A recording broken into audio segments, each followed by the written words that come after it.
Continuamos con más en Doctora Viayala. En esta segunda parte, como lo anunciamos, vamos a estar hablando acerca de displasia de cadera junto al doctor Dalton Salinas, a quien doy la bienvenida. Como este es un gusto tenerlo en esta mañana. Muy buen día, muchas gracias por la invitación. Y un saludo a toda la teleaudiencia de este lindo programa, ¿no? Y estoy siempre a la disposición para poder resolver alguna duda, alguna pregunta que ustedes tengan. Muchísimas gracias, doctor. Tenemos un material para todos ustedes con la introducción previa a este tema. Revisemos.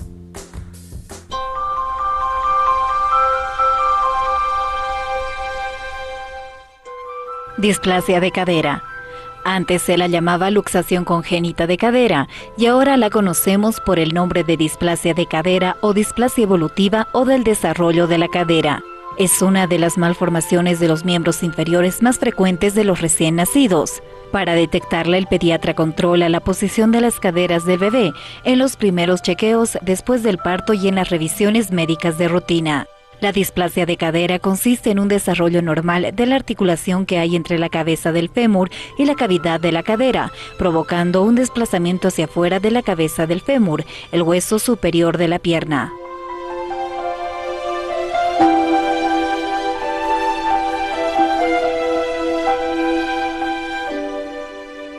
Cuando la cabeza del fémur y la cavidad donde debe alojarse no encajan perfectamente, el hueso tiende a salirse de la cadera de forma intermitente, pero en los casos más graves el hueso se coloca fuera de su posición natural de forma permanente. Es lo que se conoce como cadera luxada.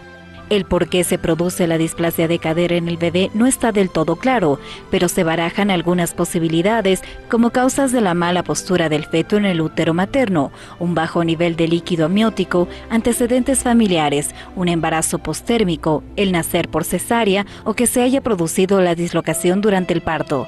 También se consideran factores predisponentes un peso elevado del bebé, la posición de nalgas, que sea el primer hijo, un embarazo múltiple, hipertensión arterial materna y la macrosomía del bebé. Displasia de cadera es el tema que abordamos en esta segunda parte de Doctor Viayala. Vamos desarrollando, por favor, doctor, ¿qué es una displasia de cadera? Bueno, como habíamos visto en la presentación, una excelente presentación que ha preparado producción, entonces la displasia en realidad es la anormalidad en el desarrollo entre los componentes de la articulación de la cadera, es decir, del hueso ilíaco en relación a la cabeza del fémur, ¿no? Entonces eso es una displasia y se presenta en los recién nacidos, ¿no? Es una causa interesante porque en nuestro medio, de cada 1000 nacidos vivos, 4 tienen displasia del desarrollo de la cadera, ¿no? Además es importante decir que se presenta más en el sexo femenino en relación al sexo masculino. De 5 pacientes que tienen displasia, 4 son de sexo femenino y 1 de sexo masculino. Entonces, como vemos, hay una relación de 4-1 en relación entre sexos, ¿no?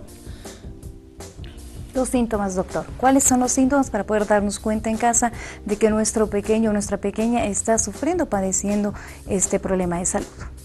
Bueno, importante. Siempre cuando vienen a la consulta, las mamás, al estar en contacto con el bebé, son las primeras en darse cuenta que el niño tiene displasia.